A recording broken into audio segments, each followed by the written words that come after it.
time to go beyond plus ultra for a Boku no Hero Academia review.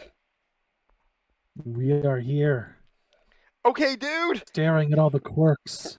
Okay, dude. Did you listen to it yet? Did you listen to the thing I told you to listen to for the past 2 weeks? What was I supposed to listen to again? The proof of me admitting something and that you were going to give me partial points? What was it? Me saying about Lady Nagon's quirk? No, did not watch it. Dude, are you... You're deliberately doing this with me. I'm the butt monkey. You're deliberately not watching this, so you cannot give me points. Nope, that's not the case. You know what? Timestamp. Because I'm There. fucking with you right now, and I did watch it. You're the butt monkey for other reasons right now. So, you get your partial points. yay, partial points. I was thinking about doing this the entire time after I had watched it. I'm like, I need to fuck with him. Because I know it'll get under your skin. Fuck you, dude. You're welcome. But at the same time, thank you for the partial points. I could not resist.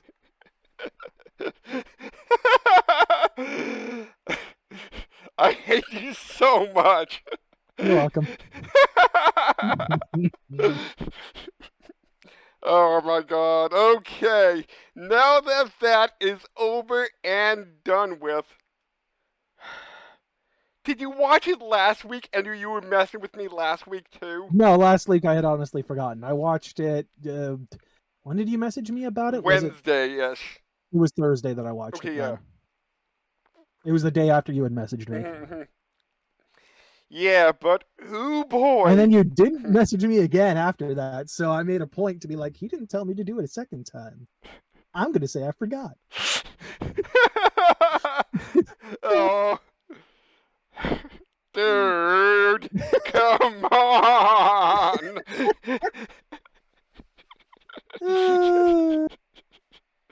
I like the butt monkey sometimes. You make it so easy. It's so hard to resist. Well, yeah, it starts off with a quick refresh of last episode of Deku saying, like, hey. No, he's fine. Yeah, I'm totally fine, and I'm going to have to show you how fine I am by fighting you. I'm fine. I'm just going to cower it out and run away. Yep, with smokescreen. Ah, man, just get a whiff of that beautiful pink smoke. I wonder if it's scented. I think it smells like strawberries. Isn't it purplish? It's like a pinkish purple. Okay. And Annie Voice is using the birds to track down Deku. Well, Bakugo kind of blows away the smoke with an explosion, and yes. Annie Voice throws, like, pigeons or doves or whatever to try and, like, slow Deku down. Yeah. I can only imagine that he shattered a few of their bones when he slammed his way out of there. And then all the class is starting to tell Deku how he saved them, like Saru, Ojiro, and some girl with really long earlobes. I would argue not saving them, because there's some weird ones that they choose in here. I'm gonna be real. Yeah, like the girl with really long earlobes. Like, what's her deal? Oh, you mean Best Girl? Yeah, whatever her name is. Yeah, you know, like that. She's better than the Invisible Girl, at least. You know, the one that you can never see. Hey, Invisible Girl is awesome. She will sneak up behind All For One and help Deku take him down. Somehow I don't think that's how that works. Also, she doesn't have a moment here with Deku where she talks about how Deku was like the nicest guy ever to her. She Where will was her be moment? she will be relevant to the plot next season. I'm just saying, I can't think of a time that Toru has done anything. She's just kind of been there. So, Class You 1A did. absolutely no response to that. So, Class 1A is doing did their research on what quirks Deku So has. so here's where I'm curious, Mhm. right? I first thought, like, how do they have that information? And then I remembered, oh right, Bakugo read the book. He read the journal that All Might was making on everything. He knows. Wait. I know Linkara references like, you goddamn fool, I read your book. Uh-huh. Just that clip just popped into my mind. Is like Pretty some. sure it's "You beautiful bastard, I read your Oh, okay, book." okay. I Like think that's the exact quote. some war movie. I have no idea what that's from. Okay. But yeah, no, like the journal All Might made when he was doing the research, Bakugo has read it. So Mhm. literally he would know.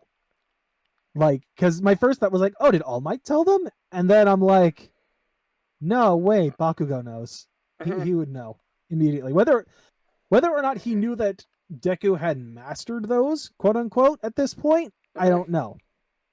That they might have gotten from either All Might or Endeavor when they were talking to him. One of the two. Mm. That part they might have gotten. The fact that he would have access to them, Bakugo would already know about. But yeah, we, like you were saying, we have like these moments of like, remember the thing we did together, Deku? Like Seros is literally just, I trained you that little bit, remember? Oh, Sarah, you really didn't have much of a big scene in the series either. Which is a shame, because Seros' ability is pretty freaking cool. I love the Yeah, idea of tape elbows. and It's such a cool thing. I just found it cool how he like whipped onto Black Whip to like Oh try to yeah. contain it. I'm more shocked. Like I'm kind of surprised that it's got that much of a physical presence that he could hook onto it. Yeah. And then Tailman is saying, "Hey, Yeah, that's the other one. What did Tailman even do? What was that shit? it's like I got frustrated, but you gave me motivation." What was it? No, when Jiro comes up, she's literally like, I had to pause it for a second because I'm like, what is pushing her?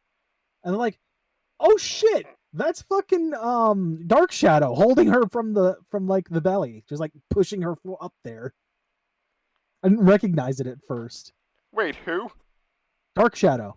No. What you said some character whose name I didn't recognize. Oh, you mean the best character ever, Jiro? Is she new this season? You know, I could say the exact same thing about the Invisible Girl because you never see her. Because she's literally invisible. Fair enough. My counter screwing isn't working that well. No, it's not because you've chosen the worst person to hook onto. You've chosen the worst character to latch onto with that joke. You cannot win.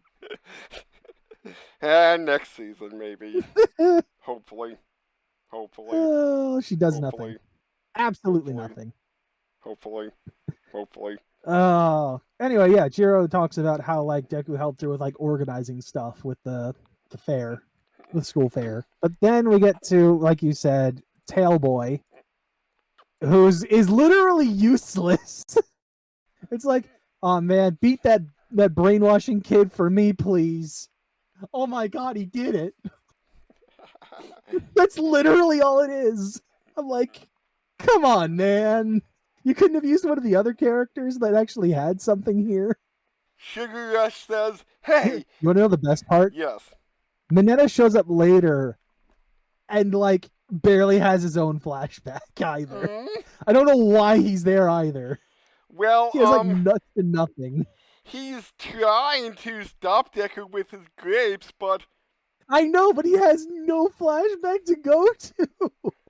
I think Sugar Rush says something like, And I'm paraphrasing here. Hey Deku, if you keep being a dick, I won't let you borrow my food coloring. And Eri likes those candy apples.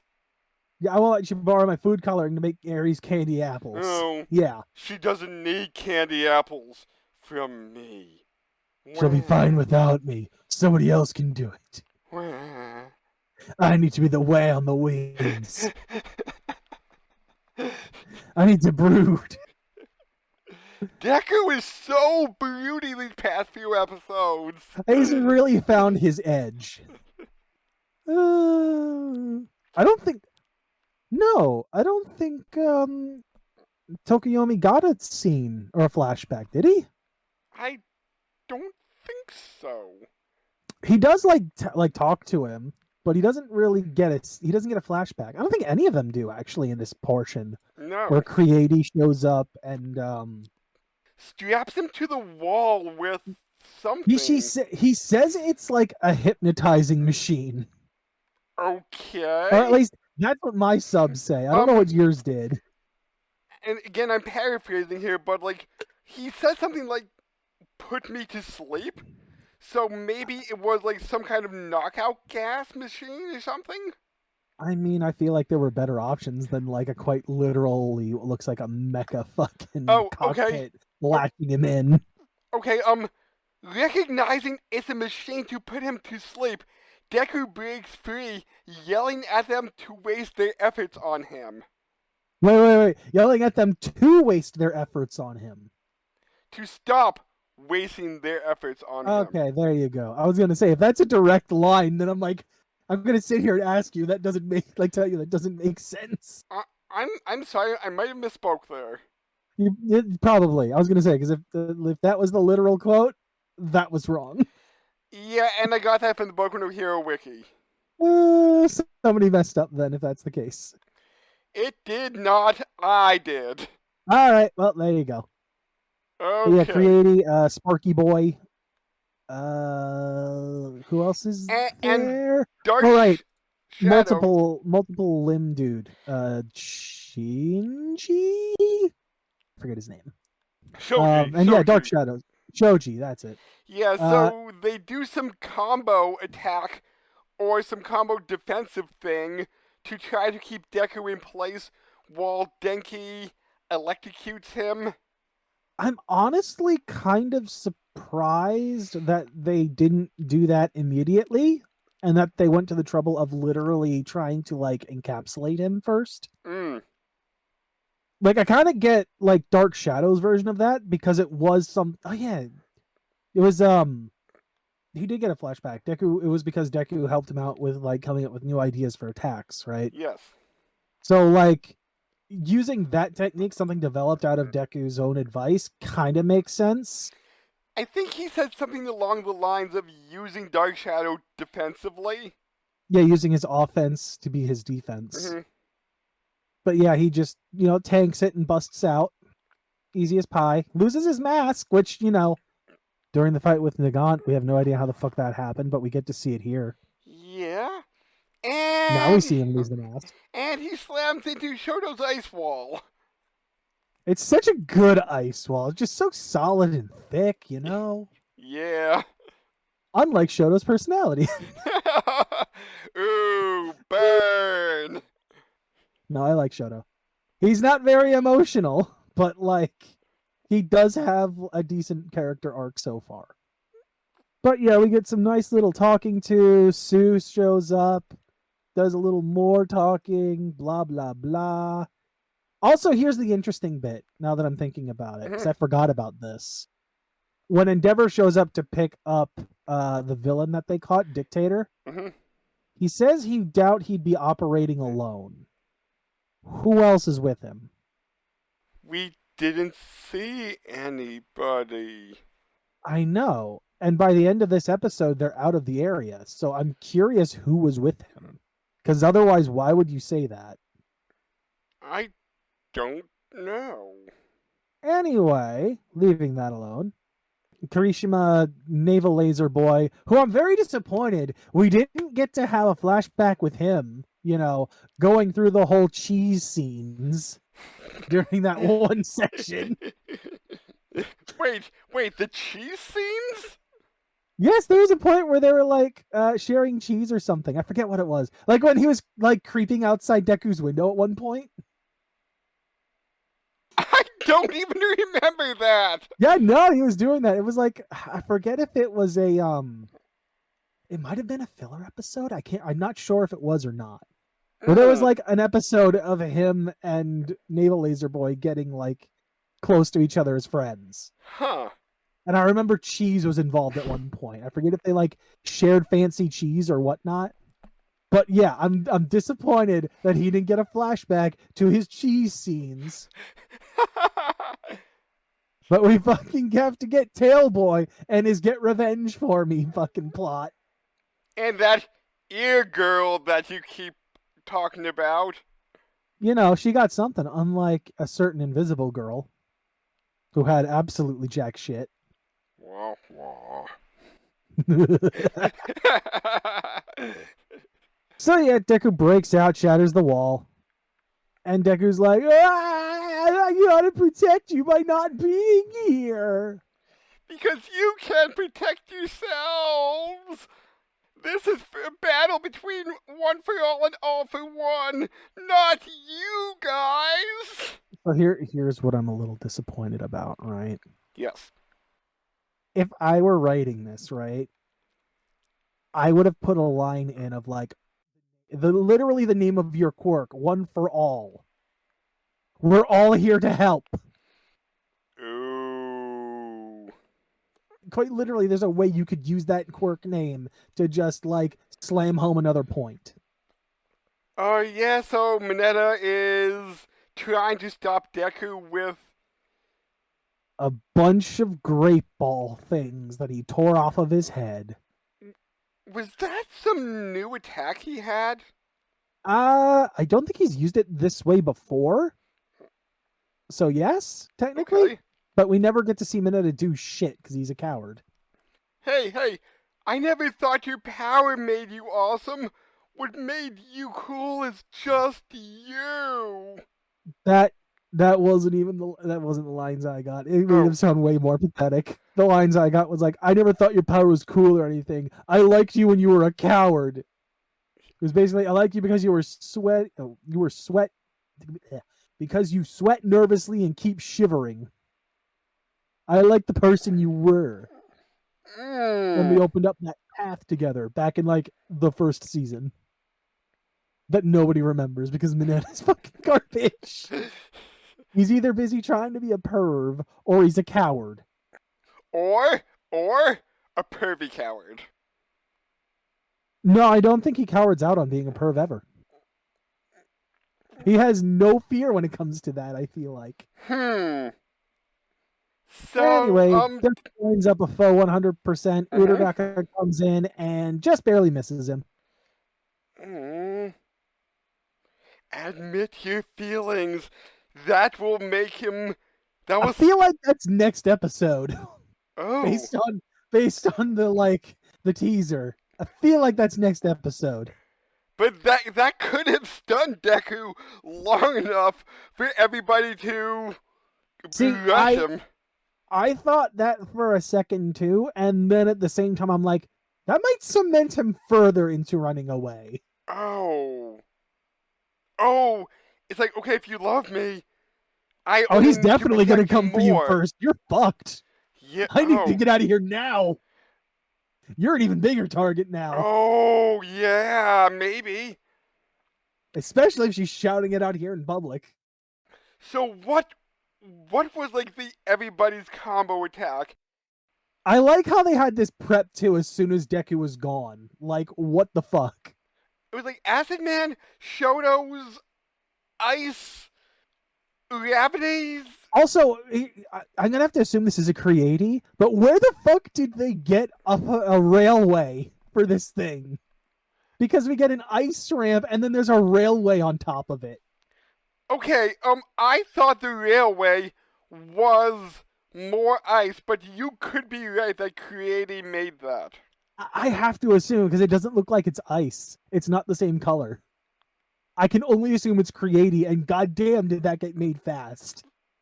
that's why Creaty is in my top 3 heroes, because, like, her powers can be used in such unique Oh, ways. it's a extremely flexible quirk.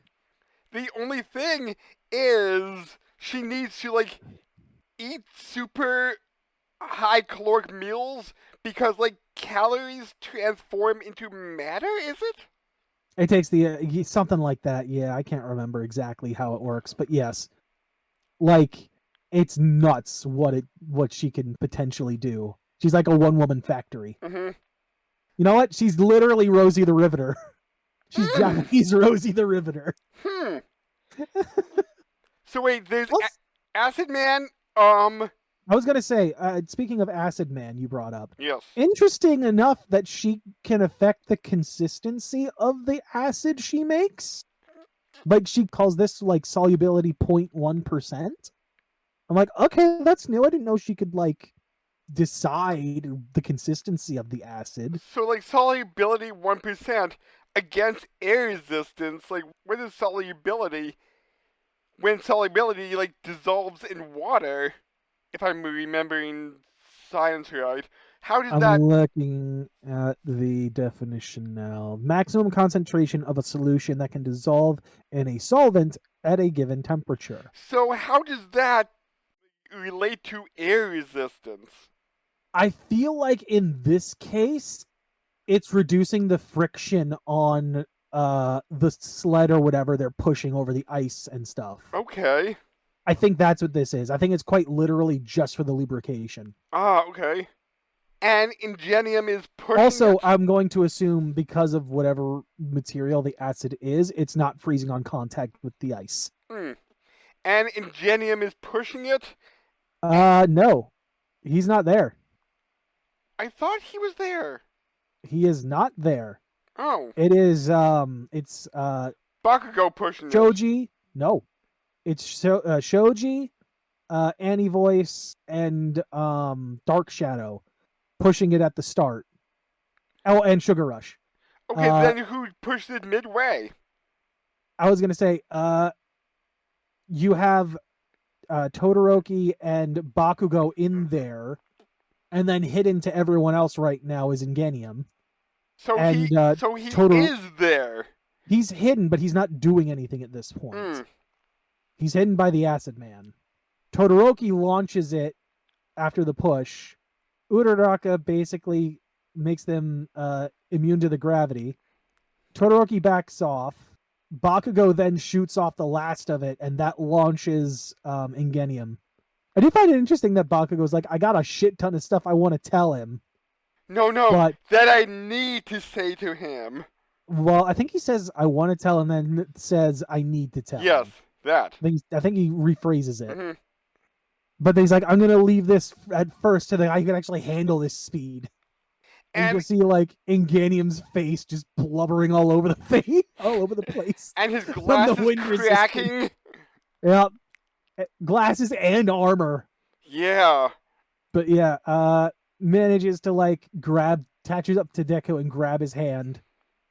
No, let go of me. I need you to stop touching my hand. No, human contact. I can't handle it. And Deku finally starts cracking. He starts breaking down, yeah. After, like, Ingenium's like, a hero's, uses one of Deku's quotes back at him, like, it's a hero's job to be nosy. Mm-hmm. And yeah, Deku drops out of exhaustion. And as they're dropping, Uraraka releases her gravity quirk. And here comes Kirishima to catch them as they fall. Oh, look, there's that invisible person, I guess, just running. Best girl. Oh, you mean Naval Laser? Oh, right, he's not a girl. I don't know who you're talking about. Fair enough. He's very effeminate, so sometimes I forget. I don't want to say that.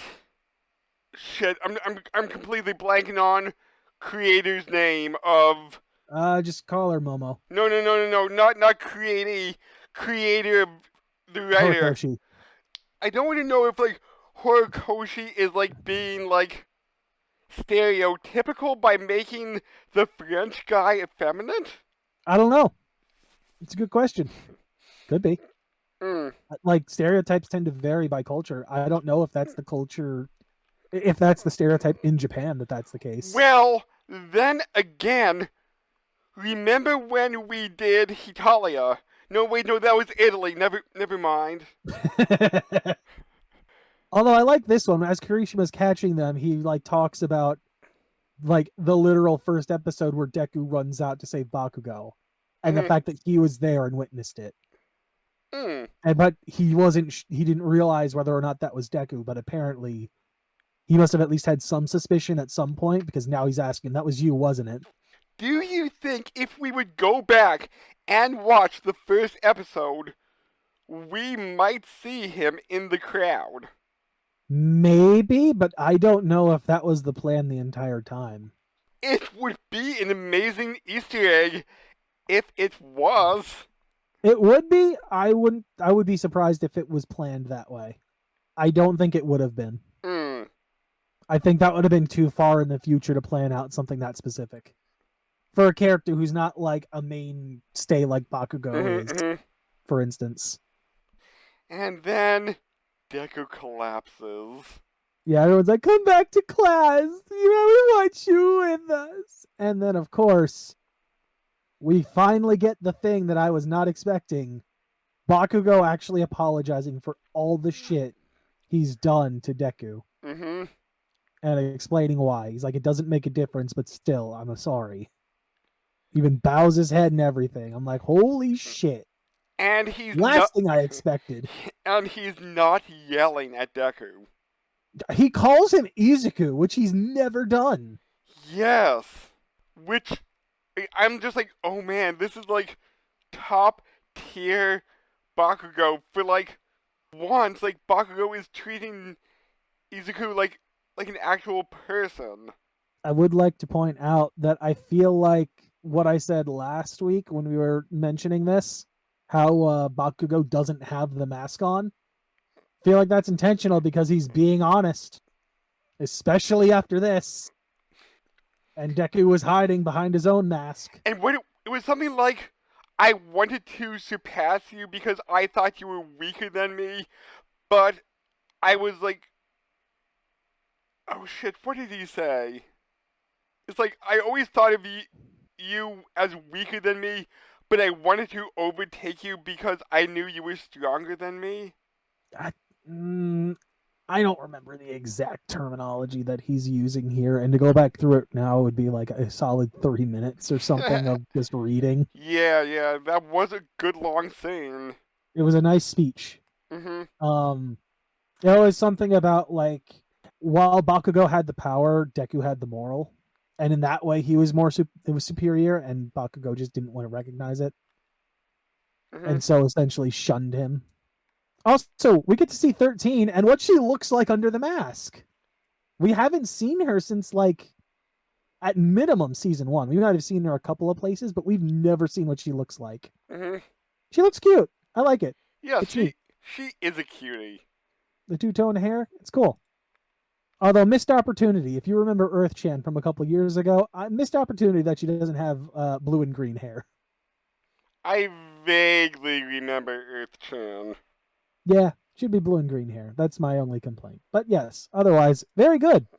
Well, she is Space Hero 13, not Earth Hero.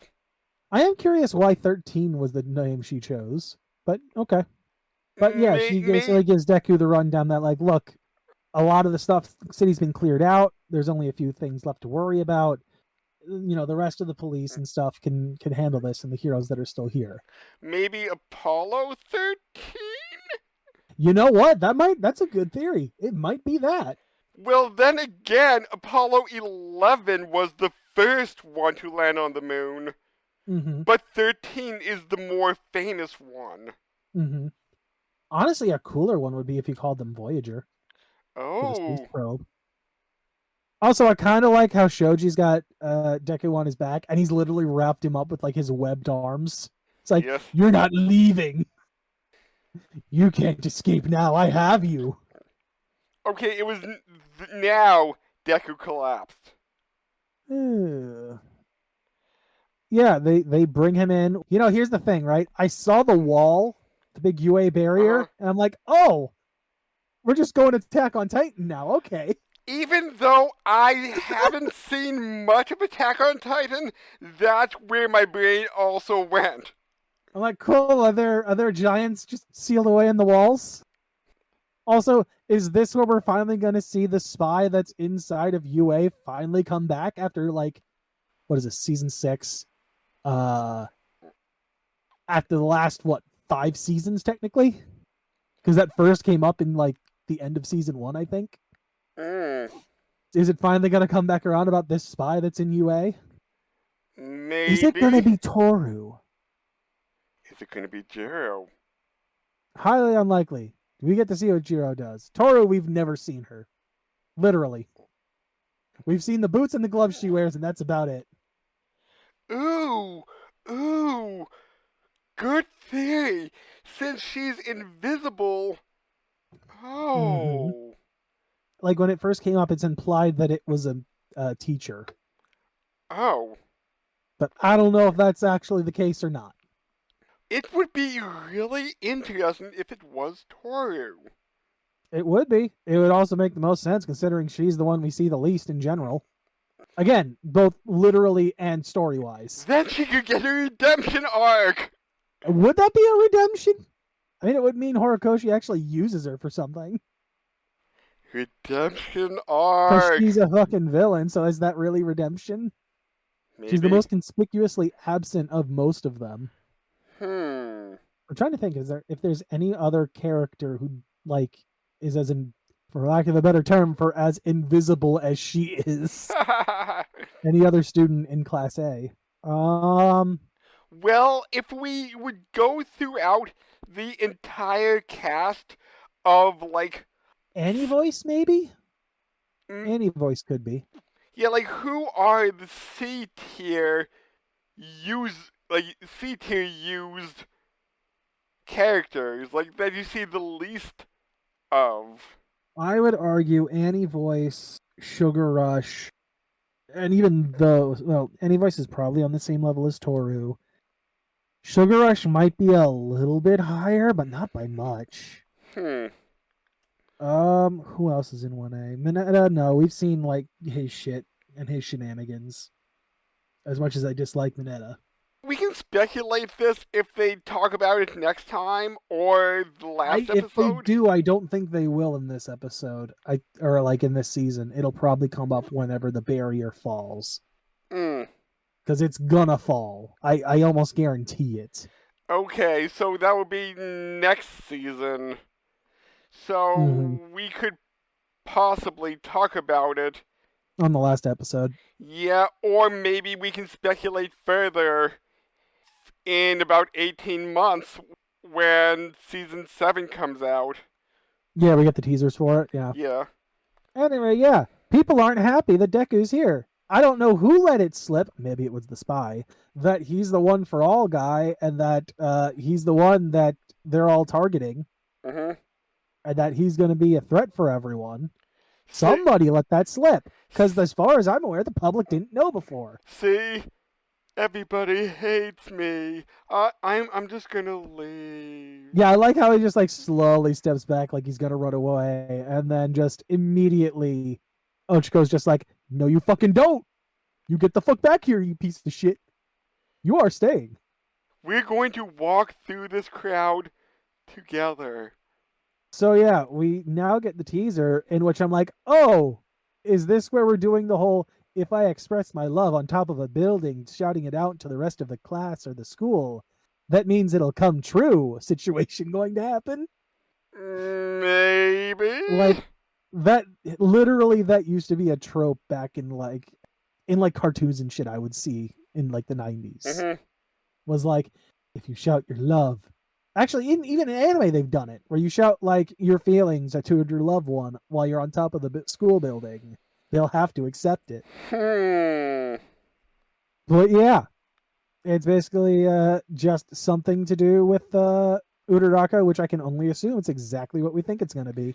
And since it's called a young woman's declaration, Yep, kind of seems obvious a little bit about what it's going to be. ooh, wait, just one thing. Wait, no, young woman.